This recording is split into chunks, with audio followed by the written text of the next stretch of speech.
하나님 말씀 요한복음 20장입니다.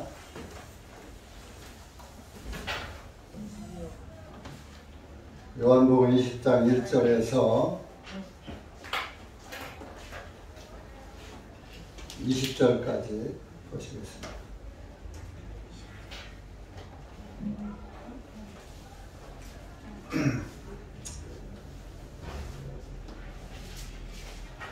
시작. 그 주간에 첫째 날 어두울 때 막달라 마리아가 일찍 그 돌로 된 묘실에 와서 돌이 묘실에서 옮겨진 것을 보고 그때 그녀가 시몬 베드로와 예수님께서 사랑하신 다른 제자에게 달려와서 그들에게 말하되 사람들이 주님을 묘실에서 옮겨 어디에 모셔두었는지 우리가 알지 못하노라 하니 베드로와 다른 제자가 나가서 묘실로 가니라. 둘이 함께 달리는데 다른 제자가 베드로보다 앞서 달려 묘실에 와서 몸을 구부려 안을 들여다보고 세마포가 놓인 것을 보았으나 그 안으로 들어가지는 아니하니 그때 그를 따라온 시몬 베드로가 와서 묘실 안으로 들어가 세마포가 놓여 있는 것을 보니 주님의 머리에 둘렀던 수건은 세마포와 함께 놓여 있지 않고 그것만 한쪽에 개어져 있더라. 그때 묘실에 먼저 왔던 다른 제자도 그 안으로 들어가서 보고 믿었더라. 이는 그들이 주님께서 죽은 자들로부터 반드시 다시 일어나야 하리라 하신 성경 기록을 아직 알지 못하였기 때문이다. 이에 제자들이 다시 자기들의 집으로 돌아가니라. 그러나 마리아는 묘실 밖에서 슬피 울면서 서 있더라. 그녀가 슬피 울면서 몸을 부풀려 그 묘실 안을 들여다보니 흰옷을 입은 두 천사가 예수님의 몸이 놓여있던 곳에서 하나는 머리 쪽에 또 다른 하나는 발 쪽에 앉아 있는 것을 보니라.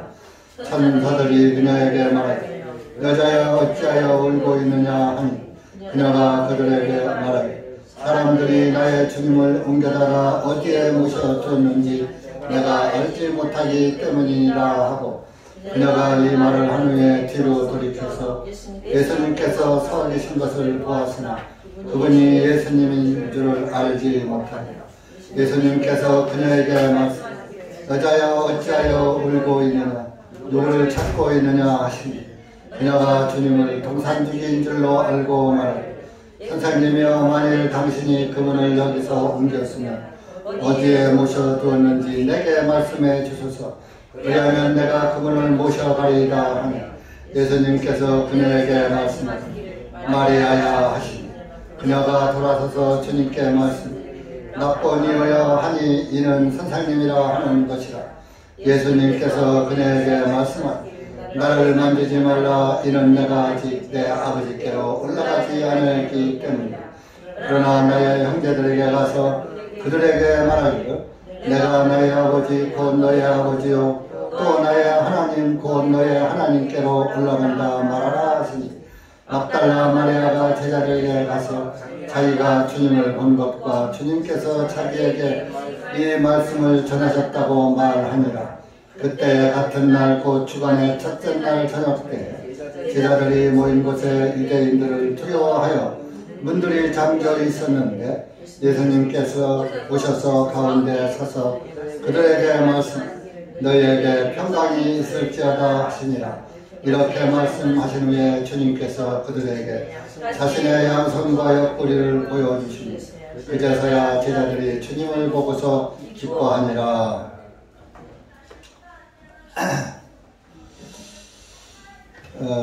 반갑습니다.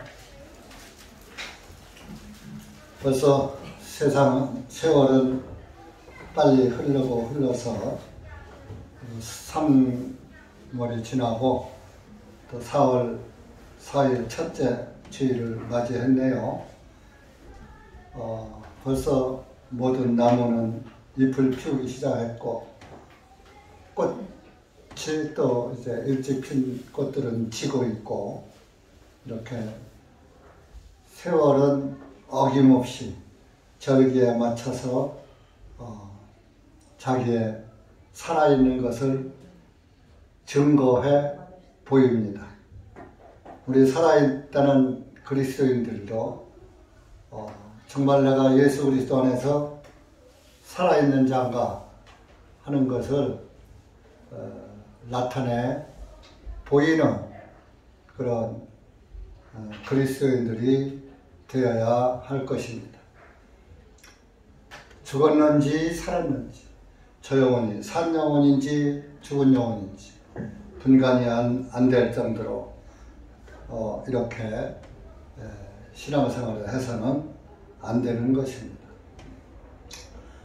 오늘은 이제 모든 교회들이 온 세계가 예수님의 부활하신 날이다.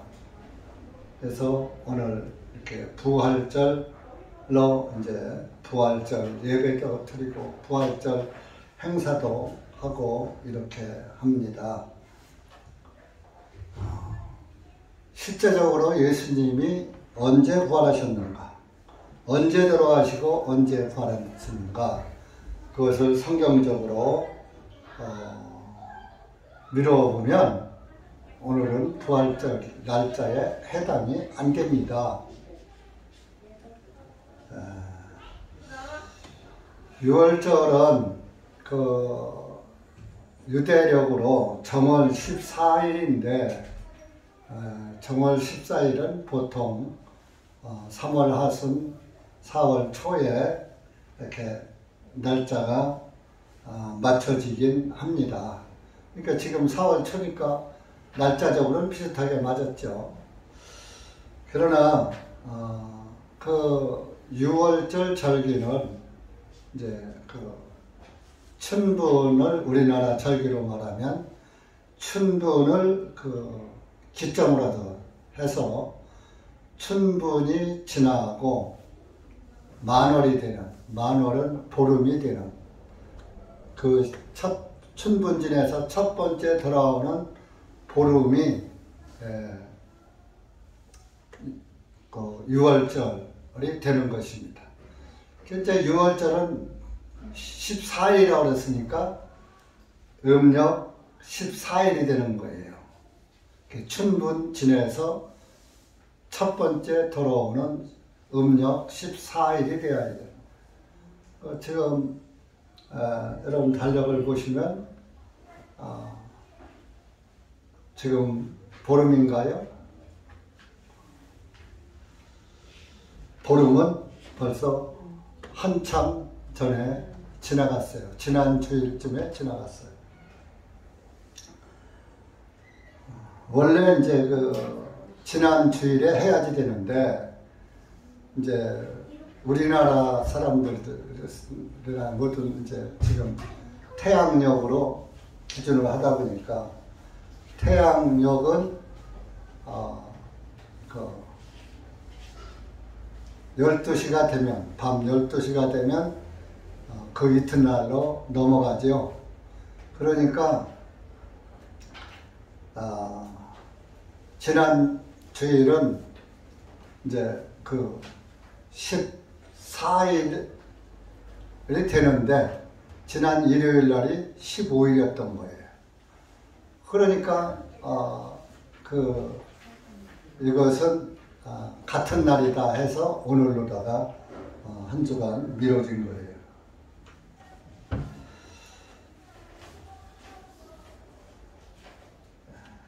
이스라엘은 유대력은 저녁 오후 6시가 하루에 시작이라고 그랬죠. 그래서 예수님은 화요일날 저녁에 오후 6시쯤에 만찬을 하신 거예요. 마지막 지난주에 만찬에 대해서 말씀드렸죠. 이제 만찬을 하시고 나서 그날 밤에 잡히셔갔죠. 그날 밤에 잡히셔가지고 밤새도록 이제 그 문초를 당하시고 이제 그 이튿날 그럼 이제 수요일이 되겠죠. 우리 태양력으로 보면은 그 이튿날 낮에 12시쯤에 나무에 십자가에 달려서 오후 3시쯤에 돌아가셨어요. 그러면 이스라엘 사람들은 시체를 보면 율법에 부정하다고 해서 사람이 죽으면 그날로 장사를 지내요. 우리나라처럼 뭐 3일장, 뭐 5일장, 뭐 7일장 뭐 이렇게 하는 게 아니라 그날로 장사 지내요. 그러니까 이제 오후 3시가 됐는데 이제 오후 6시가 되면 또 하루 해가 바뀌죠. 그래서 그 오후 6시가 되면은 이제 목요일로 된단 말이에요. 목요일로 되다 보니까 그날은 큰 안식일이요. 일주일에 1년에 한 번 들어오는 안식일이에요. 여러분, 안식일이 꼭 일요일만 있는 것이 아니라 큰 안식일이 있고 이제 일반 안식일이 있어요. 그래서 이제 그 목요일 날 들어오는 안식일이 무교절의 그 큰 안식일인 거예요. 그 큰 안식일이 돌아오면은 시체를 안식일이 되도록 나무에 매달아 두면 안 되니까 안식일 6시 되기 전에 장사를 지내버려야지 되는 거예요. 묘실 안에 시체를 넣어야지 되는 거예요. 이스라엘은 무덤이 묘실이라고 그랬죠. 그러니까 묘실 안에다가 넣어야지 되는 거예요. 그래서 예수님은 3시경에 운명하시고 3시간 동안에 장례 준비해가지고 뭐 무덤은 준비됐죠. 아리마대 요셉의 무덤을 빌려서 장사 지내셨죠. 그래가지고 그 빈 무덤에 예수님을 갖다가 안치하고 6시 되기 바로 직전에 돌로 무덤 입구를 막고 장사를 마쳤죠.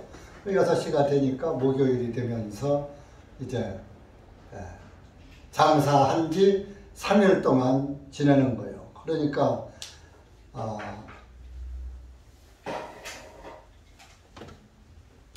장사 지내고 3일 동안 지난 후에 이제 목요일, 금, 토, 이제 일요일까지 되면서 3일이 지나가는 겁니다.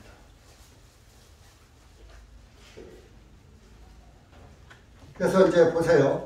수요일 날 오후 3시에 돌아가셨단 말이에요. 그래서 이제 수요일 날로 말하면 오후 6시에 장사 지냈으니까 목요일 날 오후 6시면은 그 다음날 하루죠. 목요일에서 또 이제 금요일 날 6시, 오후 6시면 이틀이죠. 24시간이니까.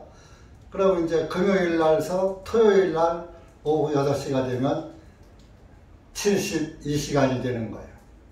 그래서 실제적으로 오늘 이 성경에 보면은 주간의 첫째 날 어두울 때에 그랬습니다. 일찍 그 돌로 된 묘실에 마리아가 왔다. 막달라 마리아가 왔다. 그랬어요.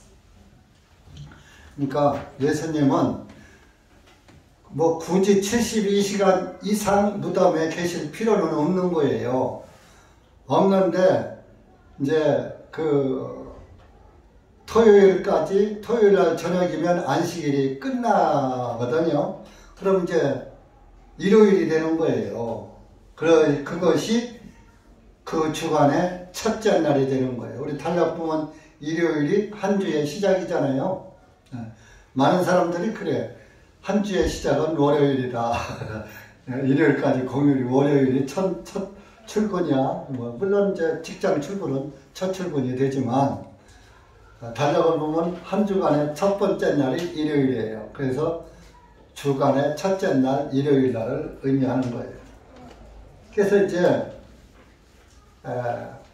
그 토요일 날 예수님은 실제적으로 안식일이 끝나면서 예수님은 성경적으로 보면 부활을 하시는 게 맞아요. 왜냐하면 요나서에 보면 3일 밤낮이라고 말했거든요. 그리고 마태복음 12장 39절 40절에도 예수님이 내가 보여줄 것은 요나의 표적밖에 보여줄 것이 없다 그랬어요. 마태복음 12장 한번 찾아보세요. 요나서는 말이 길으니까 마태복음 12장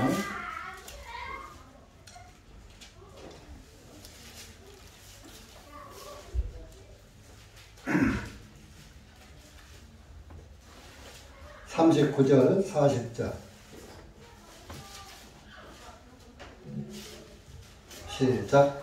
그러나 주님께서 그들에게 대답하여 말씀하시되 악하고 가난하는 세대가 표적을 구하나 선지자 요나의 표적 외에는 아무 표적도 주지 아니하리라. 이는 요나가 3일 낮과 3일 밤을 고래 뱃속에 있었던 것 같이 인자도 3일 낮과 3일 밤을 땅의 중심부에 있을 것이기 때문이라. 그러면서 41절 42절에 이제 그 요나서에 있던 얘기를 합니다. 말씀을 해요. 그러니까 예수님이 3일 낮 3일 밤이란 말이에요. 자 보세요. 오늘날 이제 이 기독교에서 3일을 어떻게 치르냐 하면은 예수님은 금요일날 십자가에 못 박혔다. 그래서 금요일 하루, 토요일 하루, 그리고서 일요일날 아침에 부활하셨다. 일요일까지 쳐가지고 그렇게 해서 3일 후에 부활했다고 해서 금요일을 성금요일이다. 예수님이 고난당하신 날이다. 그래서 금요일날 뭐 구역예배도 하고 금요일날 금요 철야도 하고 그 난리 치는 거예요. 어떤 사람들은 예수님이 고난을 받은 날이야 해서 또 그날 하루 자기들 고행을 해요. 금식하고 뭐 고통스럽게 살아가요. 신약교에서는 그럴 필요가 없어요. 그리고 보세요. 금, 토, 일 이렇게 해서 3일 치면은 3일 밤 3일 낮이 됩니까? 낮이 3번 밤이 3번이에요. 그럼 보세요. 금, 토, 일이면은 밤은 금요일날 저녁, 토요일날 저녁 2번이고 낮은 겨우 금요일날 돌아가셨으니까 토요일날 1번밖에 없는 거예요. 그러면 마태복음 이 12장의 39절 40절에 예수님께서 하신 3일 밤 3일 낮은 예수님의 말씀은 거짓말하는 거예요. 그러면 이 성경이 거짓말이라면 우리가 믿을 필요 있어요? 없어요? 믿을 필요 없는 거예요. 그러니까 오늘날 기독교에서 예수님이 금요일날 십자가에 못 박혔다. 이거는 틀린 거예요. 수요일날 못 박히신 거예요. 이제 유대력으로 수요일날 저녁에 못 박히셔서 화요일날 저녁에 만찬하시고 그래서 이제 그 이튿날 수요일날 저녁에 못 박히시고 그 이튿날까지 하루 24시간 돌아야 하니까 수요일날 낮 12시에 나무에 달리시고 3시에 운명하시고 6시 전에 무덤에 장사 돼버린 거예요. 아주 속전속결이에요. 요즘 코로나로 죽으면은 유가족들도 못 보고 바로 그냥 줄줄 싸서 비닐을 싸가지고 그것도 공기 통하면 안 되니까 비닐을 싸가지고 화장장 가서 그냥 태워버려요. 죽으면 당일 장사 지내버려요.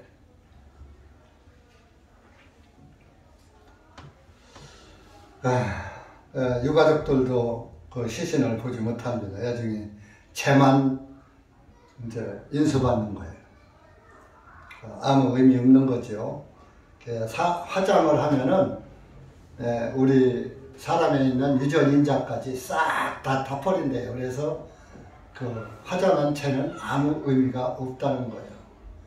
근데 이제 사람이 죽어서 매장을 하잖아요. 땅 속에. 땅에다가 이제 매장해서 장사를 지내면 그 시신이 다 죽어서 썩었어도 뼈가 다 녹아서 없어졌어도 그 자리를 파면 유전인자가 남아있다는 거예요.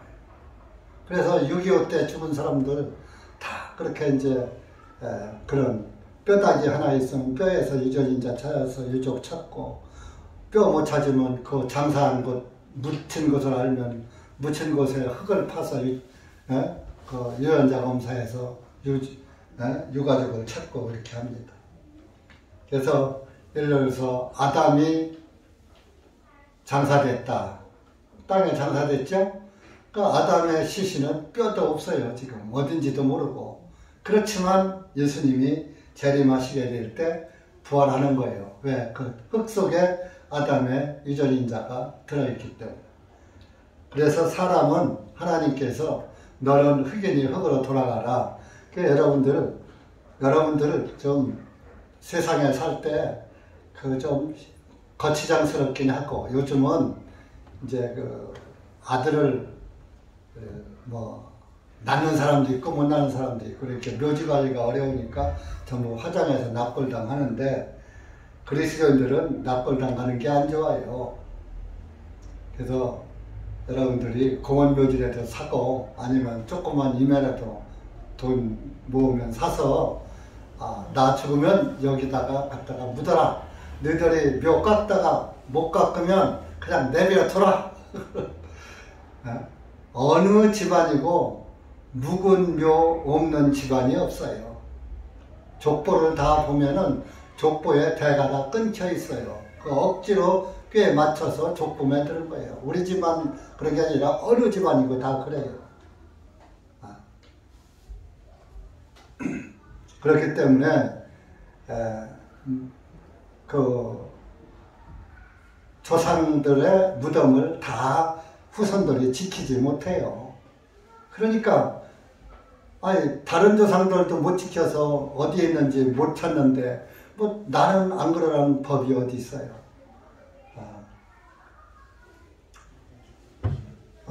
요즘 같으면 뭐 대통령이나 되고 국가유공자가 돼야 국립묘지 가는데, 대통령 정도는 시신을 갖다 묻지만 뭐 장군들도 다 화장해서 갖다가 재로다가 갖다가 봉헌하는 거예요.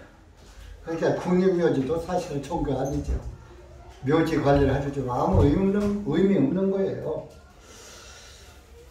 물론 구원받은 사람 태웠다. 하나님은 전능하시다면서 그 뭐 화장하면 부활을 못 시키느냐? 물론 하실 수 있죠.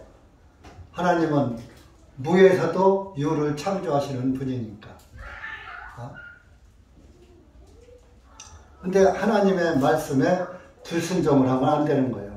내 의지와 상관없이 내가 화장당했다면 그것은 내 책임이 아닌 거예요. 그런데 나 죽으면 화장해서 뭐 산에다 갔다가 수목장 해라. 나 죽으면 화장해서 강물에다 뿌려라. 산에다 뿌려라. 이렇게 그리스도인들이 유언하는 것은 하나님의 말씀을 불순종하는 겁니다. 그래서 요즘은 이제 땅이 부족하니까 전부 사람이 죽으면 다 어떻게 어디다 갖다 묻느냐. 사실 문제예요, 그것도. 그래서 이제 화장 문화로 바꿔지고 있고, 자손들이 묘 관리하기도 어려우니까 또 화장 문화로 바꿔지고 있지만, 하여튼 그리스도인들은 화장을 않는 것이 좋죠. 좀 딴 얘기 했는데, 이렇게 예수님은 3일 밤낮 있다가 부활하셨어요. 그래서 예수님이 나무에 달리신 날은 금요일이 아니고 수요일이다. 이런 소리 하면 이제 억지로 꿰맞춘다. 그렇게 이제 말하는 사람도 있어요. 억지 주장한다 하는데, 우리가 성경을 보면 3일 밤낮 킹제임스 성경 영어에 보면 3day, 3night 이렇게 되어 있습니다. 그래서 예수님은 이렇게 안식일이 끝나고 부활을 한 거예요. 했는데 발견되기는 주간의 첫째 날, 일요일 날 어두울 때에 새벽에 안식일이 끝났다고 뭐 밤에 어두운데 묘실로 찾아가봤어요. 밤에. 그러니까 아침 아직 어둑어둑할 때예요. 아직 다 박지 않았을 때 막달라 마리아가 일찍 예수님 묘실에 가다 보니까 묘실에 돌이 옮겨졌어요. 묘실 입구를 막아놨던 돌이 옮겨졌어요. 그래서 이제 그녀가 베드로한테로 달려가서 예수님의 시신이 없어졌습니다. 하니까 3절에 보니까 베드로와 또 다른 제자가 그래 하고서 이제 예수님 묘실로 달려갑니다. 근데 베드로보다 다른 제자가, 여기 누군지는 모르죠. 다른 제자라고만 돼 있으니까 베드로보다 더 잘 뛰었던 모양이에요. 걸음이 빨랐죠. 앞서가서 묘실 앞에 갔어. 그 묘실 앞에 가서 그 문이 열려 있으니까, 돌이 굴러가서 열려 있으니까 들여다가 보니까 들어가다만 보니까 예수님이 매장했던 세마포가 개어져 있는 것은 봤어요. 근데 그 안으로 들어가지는 아니하니라 5절에 그랬어요. 왜? 그 안에 들어가기 무서웠던 거지. 담력이 좀 적은 제자였던가 봐요. 근데 이제 베드로가 따라왔어요. 뒤따라와서 그걸 보고서 베드로는 좀 담대한 거예요. 그러니까 그냥 묘실 안으로 들어가서 보니까 세마포가 놓여 있더라. 그러니까 그때서 묘실에 먼저 달려왔던 다른 제자도 이제 베드로를 따라서 들어와서 진짜 예수님이 안 계시네, 시신이 없네 하고 예수님이 부활하신 것을 믿었더라.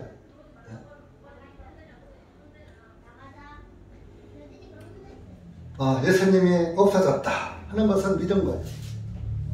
9절에 보면 이는 그들이 주님께서 죽은 자들로부터 반드시 다시 일어나야 하리라 하신 성경 기록을 아직 알지 못하였기 때문에, 그럼 예수님의 시신이 어디 갔지 하는 것을 이들이 성경 기록을 잘 몰라서 예수님의 시신이 어디 갔나, 누가 치웠나, 훔쳐갔나, 별별 얘기를 다 했겠죠. 그런데 우리 구약성경 시간 관계상 하나만 찾읍시다. 시편 16편 찾아보세요. 시편 16편 10절. 구약성경 709페이지입니다.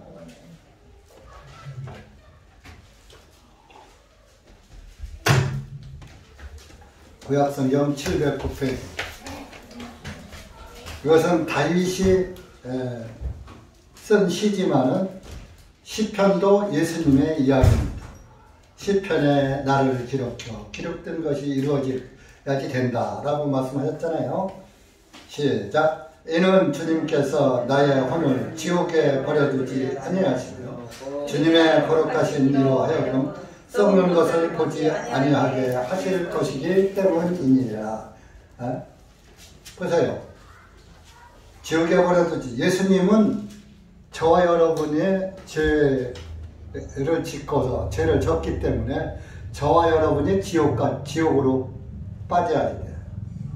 그렇기 때문에 예수님이 저와 여러분의 죄를 친히 담당하셨기 때문에, 가져가셨기 때문에 죽으셔서 지옥까지 갔다 오신 분이에요. 그래서 지옥에 내버려두지 아니하시며 주님의 거룩하신 이로 하여금 썩는 것을 보지 아니하시게 하실. 예수님의 시신이 그냥 부활하지 못하면 예수님의 시신도 썩어요. 그런데 3일 동안에는 썩질 않는 거예요. 그래서 썩음을 보지 않고, 예수님은 썩지 않고 다시 살아나신 거예요. 썩는 것을 보지 아니하게 하실 것이기 때문입니다. 다윗이 이런 시를 지었지만, 다윗 왕이 예수님이 무덤에서 부활하실 것을 믿었던 거예요. 다윗 시대에는 성전 지어놓고 뭐 송아지나 염소 잡아서 하나님께 제물을 드렸지만은, 실제적으로 염소와 송아지가 후일에 예수님이구나 하는 것을 알고 믿었기 때문에 시편을 이렇게 쓴 거예요. 주님의 거룩하신 이로 하여금 이분이 예수님이에요.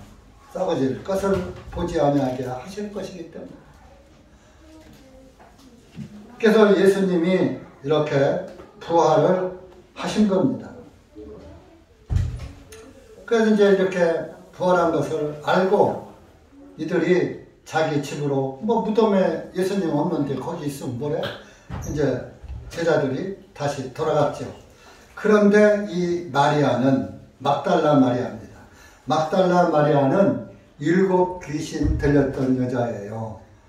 한 여자에게 귀신이 7이 들어가고서 7 귀신에게 붙잡혀서 고통을 받다가 예수님이 그 7 귀신을 내쫓아버려가지고 병고침을 받은 자매란 말이에요.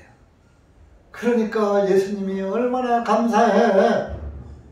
그러니까 예수님을 늘 따라다니고 그랬던 거예요. 예수님 옆에 떨어지지 않은 거예요. 오히려 그 남자 사도 제자들보다 더 열심히 했어. 이 여인은 옥합을 깨트려서 예수님 팔에 두은 그런 여인이라고요. 그러니까 구원받은 사람은 자기가 최고로 아끼고 좋은 것으로 주님을 섬기는 거예요. 이 옥합이 얼마나 비싸냐? 300데나리온이요. 그러면 10달치 임금이란 말이에요. 한 데나리온이 하루 품값이었어요. 그때 문화에서.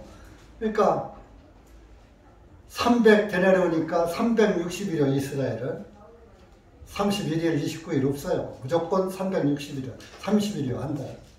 그러니까 10달 월급이요. 여러분들 1년 10달 버는 거 하나님한테 바칠 수 있어요? 참 어려운 거예요. 그렇게 비싼 300데나리온 가는 옥합을 빼뜨려서 예수님의 머리에 붓고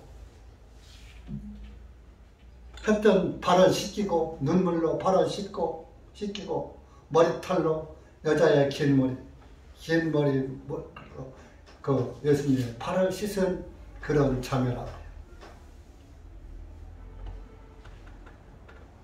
그러니까 이 자매는, 사도들은 베드로는 집으로 돌아가서도 안 가고, 아이고 우리 선생님 시신을 누가 가져갔다 어디로 갔다는 얘기, 보란 걸 모르니까.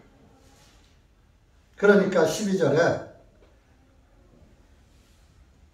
두 천사가 하나는 예수님의 머리 쪽에, 다른 하나는 발 쪽에 앉아 있는 것을 보게 한 거예요. 무덤 속에. 근데 선생님이 예수님의 시신이 없으니까 무덤 속 안을 들여다보면서 울고 그러니까 이제 천사가 보이게 나타난 거죠. 그러니까 하나는 머리 있던 쪽에 앉아 있고 하나는 발 쪽에 앉아 있었던 거죠. 그게 이제 보인 거예요. 그러니까 이제 마리아가 나의 사람들이 나의 주님을 13절에 옮겨다 어디에 두었는지 내가 알지 못하기 때문이다 하고서 뒤를 싹 돌아다보니까 어떤 사람이 서 있어. 그래도 언뜻 보니까 예수님인 줄을 몰라본 거예요. 그러면서도 계속 울고 예수님을 찾고 있으니까 15절에 예수님께서 여자여 어찌하여 울고 있느냐 누구를 찾고 있느냐 하시니 그녀가 주님을 동산지기인 줄로 알고 말해요. 선생님이여 만일 당신이 그분을 여기에서 옮겼으면 어디에 모셔 두었는지 내게 말씀해 주소서. 그리하면 내가 그분을 모셔가리이다 하며 예수님께서 말씀하시는 겁니다. 그때서 마리아야 하시니 그녀가 돌아서서 마리아야 하는 음성을 듣고서 보니까 예수님의 음성이거든. 보니까 예수님이야. 그러니까 이스라엘은 선생님을 랍비라고 그래요. 랍비. 그런데 랍비 소리가 미처 안 나오고 나보니요. 랍비 소리가 너무 반가운 나머지 랍비요 소리가 안 나오고 나보니요. 그냥 원격결에 말이 그렇게 나온 거예요. 이런 선생님이라 하는 것이다. 그러면서 뭐요? 반가우니까 여러분 반가운 사람 만나면 손을 덥석 잡죠. 그죠? 악수하죠. 악수도 오히려 시간이 걸려. 그러니까 그냥 보자마자 잡히는 대로 그냥 끌어안고 만지고 하잖아요. 그게 이제 마리아가 예수님을 만지려고 했던 거예요. 그러니까 17절에 예수님께서 나를 만지지 말라. 이는 내가 아직 내 아버지께로 올라가지 아니하였기 때문이라. 나 만지지 마라. 내가 아직 아버지께로 안 올라갔다. 저는 옛날에 이 말씀을 보고 왜 만지지 말라고 했지? 부정탈까봐 그랬나. 구원받기 전에 그랬어요. 이해를 못했어요. 여러분, 구약 성경에 보면 염소나 송아지와 숫송아지 어린 양의 피를 어디에 뿌릴 때 죄가 사해지나요? 네? 네, 재단에 뿌릴 때도 사해지지만 지성소, 법궤 위에 7번 뿌릴 때 완전 죄사함을 받는 거예요. 이 지성소에는 번제단에는 번제물을 드릴 때 뭐 이렇게 또 개인이 범죄했을 때 희생예물을 드릴 때 번제단에다가 그 번제단 뿔에다가 피를 바르지만은 이제 민족적인 7절기를 지킬 때 그 속죄절날 속죄절은 1년에 한 번 들어오잖아요. 그 속죄절이 되면은 그 1년에 한 번씩 대제사장이 피를 가지고 지성소에 갔다가 들어가서 7번 피를 뿌릴 때 이스라엘의 온 죄가 다 사함을 받는 그런 그 제사법이 있었던 거예요. 그러니까 번제단에 뿌릴 때도 사해지지만은 예수님은 우리의 대제사장이니까 대제사장으로 하늘 지성소에 피를 뿌려야 우리의 죄가 사해지는 거요. 예수님이 피만 흘리고 죽어서는 죄가 안 사해지는 거예요. 그 예수님의 피가 하늘에 올라가서 하늘 지성소에 땅 성전 지성소가 아닌 하늘 지성소, 하늘 지성소에는 하나님이 계신 그 보좌라는 말이에요. 하늘 지성소에 예수님의 피가 뿌려질 때 7번 뿌려질 때 7은 완전수입니다. 완전히 죄가 사해지는 거예요. 그러니까 예수님의 피를 가지고 하늘에 올라갈 사람이 있어요, 없어요? 사람은 하늘에 못 올라가요. 그러니까 하늘에 올라갈 사람은 예수님밖에 없는 거예요. 그래서 예수님이 자기의 피를 가지고 물론 뭐 성경에 예수님이 골고다 언덕에서 피 흘릴 때 양푼에다가 피를 받으니라 뭐 이런 건 없어요. 없지만은 영적인 것이니까, 영적인 말씀이니까 예수님의 흘린 피가 꼭 뭐 염소의 피처럼 담아가지고 올라가는 것이 아니라 영적인 거예요. 상징적인 거예요. 그래서 예수님의 그 피를 대제사장 되신 예수님이 다시 살아나가지고 하늘나라로 올라가서 뿌려야 죄가 사해지니까. 그래서 아직 내가 안 올라갔다 하는 것은 죄가 아직 안 사해진 거예요. 마리아의 죄가. 그러니까 죄인이 하나님을 만지면 살아요, 죽어요? 법궤를 만지면 죽어요, 살아요? 죽어요, 법궤를 만지면. 우사가 소 수레에다가 법궤를 실었다가 소가 뛰니까 법궤가 떨어지려고 하거든. 그래서 안 떨어지게 하려고 법궤를 잡았다가 직사한 기록이 있죠. 죄인이 하나님을 만지면 죽는 거예요. 그러니까 마리아가 예수님을 만지면 죽는 거예요. 아직 하늘 아버지께로 올라가지 않았으니까. 그래서 나를 만지지 말라 한 거예요. 부정탈까봐가 아니에요. 그것도 살아있는 거예요. 그래서 17절에 보세요. 내가 아직 내 아버지께로 올라가지 아니하였기 때문이라. 그러나 나의 형제들에게 가서, 제자들에게 가서 그들에게 말하기를 내가 나의 아버지 곧 너의 아버지요. 예수님의 아버지는 너의 아버지라 이거예요. 그래서 우리도 하나님한테 아버지라고 하는 거예요. 또 나의 하나님은 곧 너의 하나님께로 올라간다 말하라 하시니, 막달라 마리아가 제자들에게 가서 자기가 주님을 본 것과 주님께서 자기에게 이 말씀을 전하셨다고 말하니라. 이 막달라 마리아가 얼마나 큰 일을 했습니까?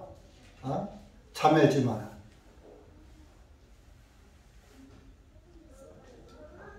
예수님의 그 남자인 사도들이 못 들은 말씀을 막달라 마리아는 듣고 그것을 남자인 사도들에게, 제자들에게 가서 알려줬단 말이에요. 그러니까 예수님을 진정으로 사랑하니까 자매에게도 이러한 귀한 말씀을 전달할 수 있는 은혜가 주어지는 거예요. 그러니까 주님을 진리적으로, 성경적으로 잘 섬기면 우리 자매님들도 목사 못지않게 하늘나라에서 상급으로 남는다 이겁니다. 마리아 얼마나 주님을 지성으로 진실로 섬겼어요. 그러니까 성경에 막달라 마리아라는 이름이 기록되잖아요. 성경에 그 이름이 기록된 것보다 더 큰 복이 어디 있습니까? 그러나 여러분들은 성경에 기록되지 않지만은 생명책에 기록된다고 말씀하고 있어요. 여러분들이 진정으로 주님을 섬기시면 여러분들의 이름이 생명책에 기록되고 심판책에 기록돼요. 그리스도 심판대에서 선악간에 그리스도 심판대에 서리라 그랬잖아요. 너는 장하다. 너는 나를 진정으로 섬겼구나. 진심으로 섬겼구나. 너는 왜 그 모양이었었냐? 차별이 없다고 하지만 선악간에 심판한다고 했어요. 심판석에서. 어떻게 열심히 섬긴 사람과 적당히 구원만 받고 사는 사람과 똑같이 대우를 하시겠습니까? 그 부분은 아마 약간의 등급이 있지 않을까 생각합니다. 그래서 저도 오늘 우리가 백이장 찬송을 불렀지만 백이장 찬송을 부르면서 백이장 찬송은 찰도 부르면서 정말로 너는 예수보다 더 귀한 것이 없더냐 하는 성령님의 소리가 들리더라고요. 여러분 아무리 꾀꼬리 같은 목소리로 찬송 잘 불러도 신앙이 그렇지 않으면 그 찬송은 의미가 없는 거예요. 찬송은 못 불러도 신앙이 진실되고 진정된 마음으로 주님을 믿고 섬기면 그것이 주님에게 기억된 바가 되는 거예요.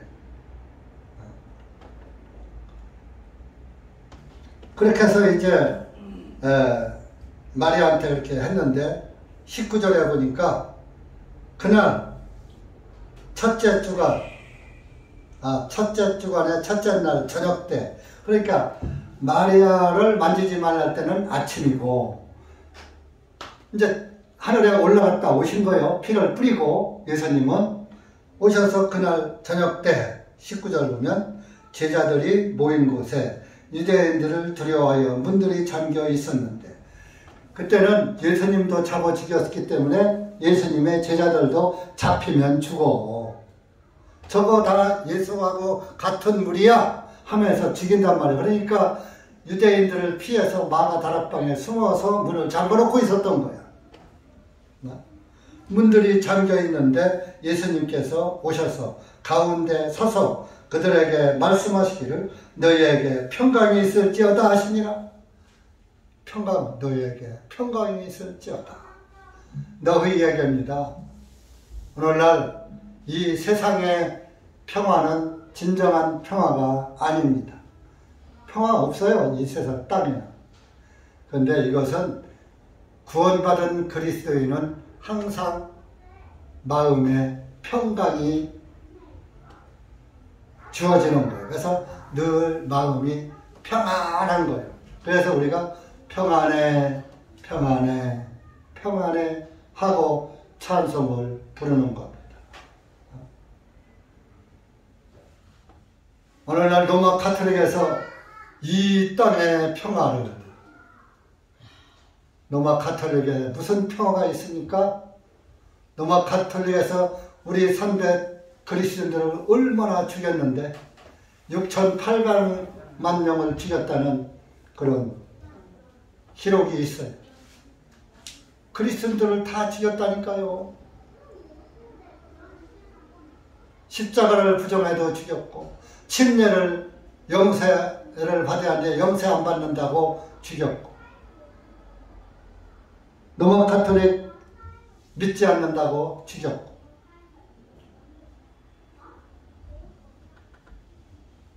여러분 로마 가톨릭은 절대 우리의 큰 집이 아닙니다. 천주교인들이 그래요. 마틴 루터가 천주교에 있다가 개신해서 나가서 개신교가 생긴 거야. 그러니까 우리가 큰 집이야. 그러면서 형제라고 합니다. 로마 가톨릭. 우리는요 마틴 루터에게서 나온 게 아니에요. 예수 그리스도에게서 나온 거예요. 그러니까 사도행전에 안디옥 교회의 계열로 쭉 박해를 받으면서 로마 가톨릭에 박해를 받으면서 산속에 숨어 지내던 그런 그리스도인들의 그 신앙의 명맥을 이어받은 거예요. 물론 저와 여러분이 개신교에서 있었다가 루터의 그 말을 듣고 구원받은 것이 아니라 기록된 성경 말씀을 그 그리스도인들이 전도하는 방법으로 그 전도를 받고 우리가 다시 태어나서 거듭나서 이렇게 오늘날 우리 침례 교도가 된 것이지 마틴 루터로부터 시작된 개신교가 아닙니다. 원래부터 로마 가톨릭의 큰 그림자의 가리워서 보이지 않게 명맥을 받고 내려오는 예수 그리스도의 그 생명의 교회를 이어받은 거예요. 그래서 우리는 재침례 교도의 신앙을 가지고 있다. 그리고 교단 설립을 않고 목사 위에 목사가 없고 교회 위에 교회는 없다. 그래서 예수님과 직접 독립적으로 이렇게 가는 것이다. 그래서 독립침례 교회다. 이렇게 명명을 하고 있습니다. 그리고 개신교에서 세례받았는데 지금 우리가 구원받고 예수 그리스도의 이름으로 다시 침례를 받았죠. 그래서 다시 침례받아서 두제자에서 재침례 교도가 된 거예요. 구원을 받으면 반드시 침례를 받아야지 돼요.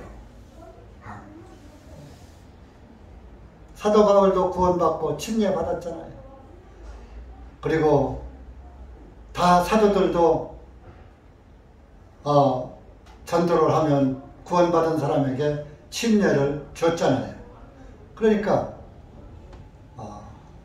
종교에 있다가 또 종교에 없이 무교에 있다가 불신앙에 있다가 구원을 받으면 침례를 받는 거예요. 그래서 재침례. 저것들은 저 장로교에서 세례받고 또 침례받네. 다시 침례받네. 그래서 재침례 교도인 거예요, 우리가. 근데 말만 재침례 교회지 신앙이 재침례 교도의 신앙으로 이어져야지 됩니다. 말은 침례 두 번 받았다고 재침례 교도가 아닙니다. 신앙도 우리가 성경적으로 이어가야 재침례 교도로 당당히 설 수 있는 것입니다. 맞죠? 말만 너 구원 받았네, 나 구원 받았네, 말로만 구원 외치고 믿음 생활은 그렇지 않은 것은 진실한 그리스도인이라고 볼 수가 없는 것입니다. 그래가지고 저녁 때 19절에 나타나셔가지고 문이 잠겨져 있는데 밤 가운데 딱 나타나서 너에게 평강이 있을지어다 하시면서 20절에 자신의 양손과 옆구리를 보여주시니 그때서야 제자들이 주님을 보고서 기뻐하니라. 예수님은 나무에 달렸을 때 못 박혀 들어가 있어요. 십자가가 아니에요. 예수님은 이렇게 나무 기둥을 짊어지고 간 거예요. 가서 살아있는 나무에다가 이렇게 가로질러 놓고 거기에 매달린 거예요. 가로지르다가 크로스 해가지고 십자가로 번역이 된 거예요.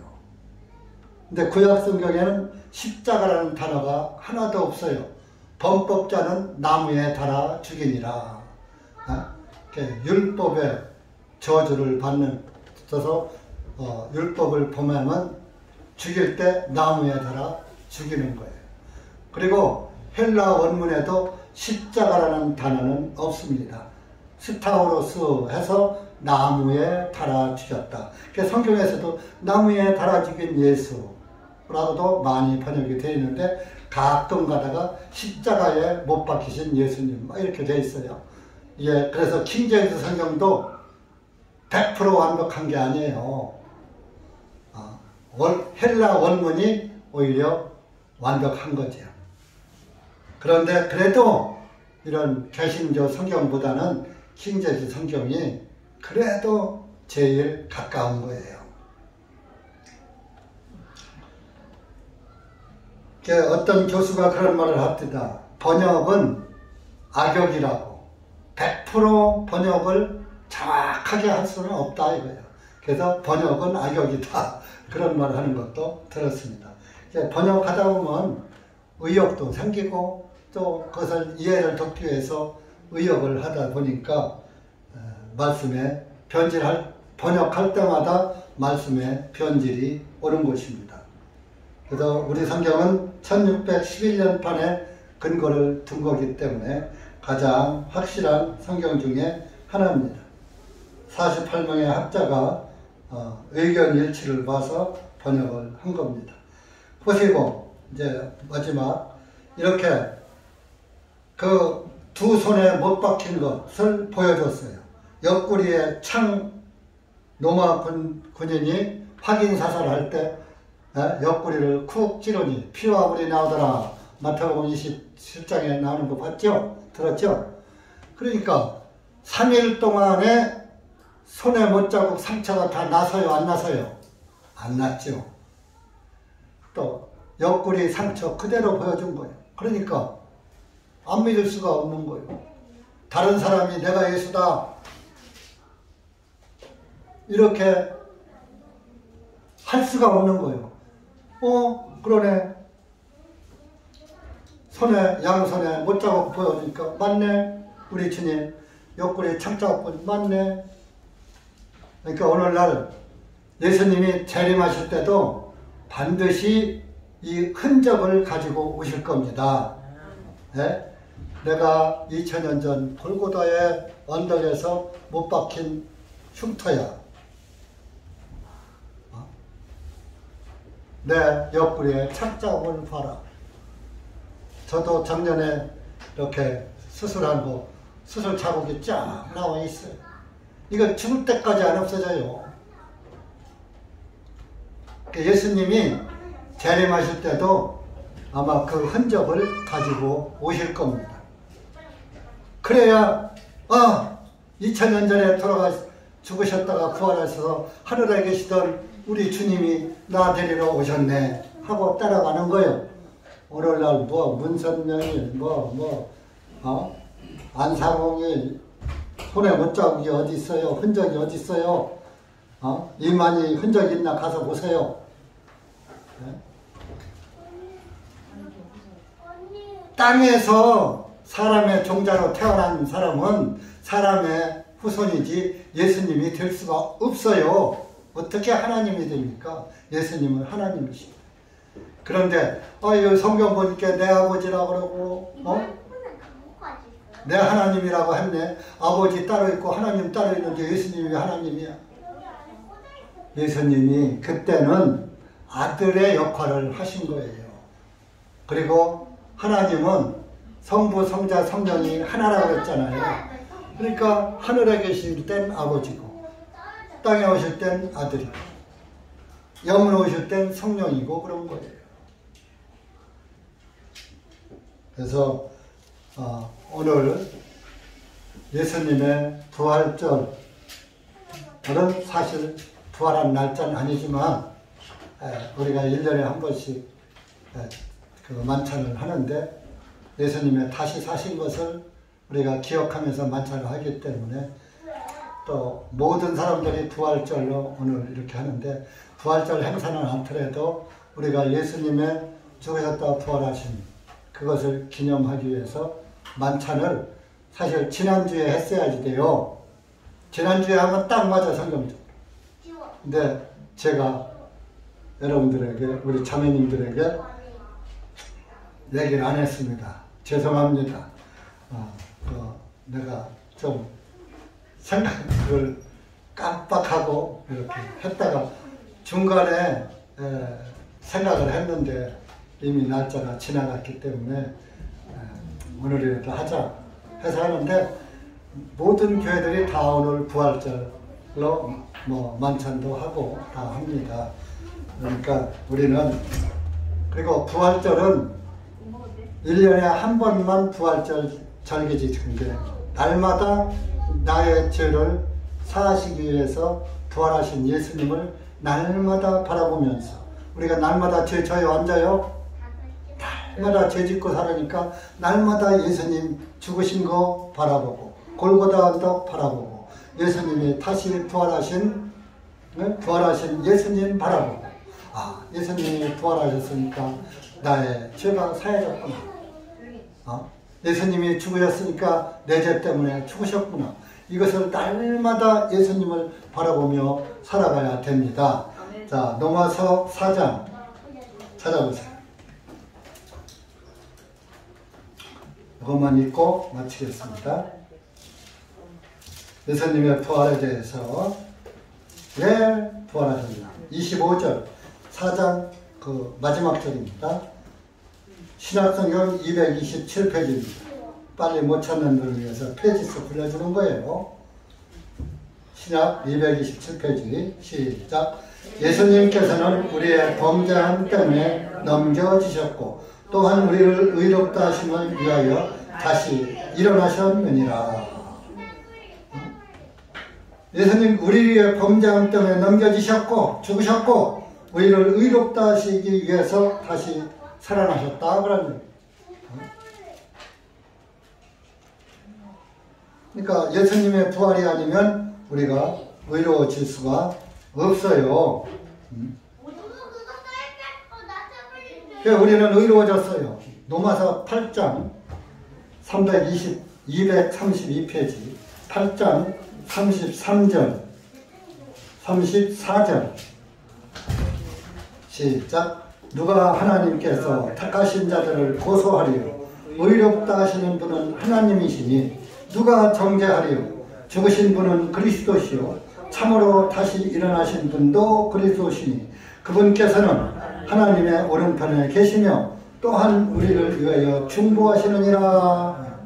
지금은 우리의 중보자로 계시는 거예요. 자 보세요. 33절에 의롭다 하시는 분은 하나님이시니 우리를 의롭다고 하셔요. 그러니까 여러분들은 죄인이 아니고 의인입니다. 누가 정죄하리요? 누가 우리를 죄 있다고 정죄하리요? 죽으신 분은 그리스도시요. 우리 죄 때문에 저와 여러분 때문에 죽으신 분은 예수님인데 그리고 또 다시 우리를 의롭다 해서 일어나신 분도 예수님인데 그리스도신데 누가 우리를 정죄하느냐 이거요. 예수님이 우리를 위해서 죽으시고 부활하셨는데 그리고 그분이 어디 있느냐? 하나님 우편에 앉아 계셔서 그러니까 여러분들 하나님 우편이라고 그러니까 하나님의 좌우 개념이 아니라 오른편은 하나님의 권능의 자리를 의미하는 거예요. 하나님 권능의 자리에 앉아 계시다 그런 얘기예요. 오른편에 계시며 또한 우리를 중보하시느니라. 한상철이가 범죄한 거 내가 다 사한 거야. 내가 피 흘려서 다 사했어. 한상철이는 의로워졌어 하고 중보한다 이거 하나님 아버지께. 지금은 그래서 중보자로 계시는 거예요. 그래서 이 다음에 오실 때는 이제는 중보자의 의무가 끝나고 이제 아버지로서 우리를 데리러 오시는 거예요. 이제는 그때는 아버지, 아들 뭐 이런 거 없어요. 이제 하나님이 오시는 거예요. 그러니까 여러분들이 정말로 지금 예수님이 우리의 중보자로 계실 때 구원 못 받은 분은 빨리 받아야 하고 또 중보자로 계실 때 기회가 있다는 것을 잊지 마시기 바랍니다. 기도합시다. 하나님 아버지 감사합니다. 오늘 우리가 예수님의 부활에 대해서 다시 한번 말씀을 가지고 서로 교제해 보았습니다. 하나님 아버지 예수님의 죽으심이 없으면 우리의 죄가 사해지지 못하고 예수님의 부활이 없으면 우리의 죄가 의롭다 하심을 얻을 수가 없기 때문에 예수님의 죽으심과 부활은 다 우리를 의롭다 하시기 위해서 일어난 일이라는 것을 이 말씀을 통해서 다시 한번 확인하면서 다시 한번 우리 주님께 감사와 찬송과 영광을 돌립니다. 오늘 하루만 예수님의 부활을 생각할 것이 아니라 날마다 범죄할 때마다 예수님 골고다에 달리신 것 바라보고 또 범죄할 때마다 예수님의 부활하심을 바라보며 예수님이 우리를 의롭다 하기 위해서 부활하셨느니라 하는 말씀을 기억하고 예수님과 날마다 감사하는 그리스도인들이 될 수 있도록 은혜 베풀어 주시옵소서. 예수님의 이름으로 감사하며 기도하옵나이다. 아멘.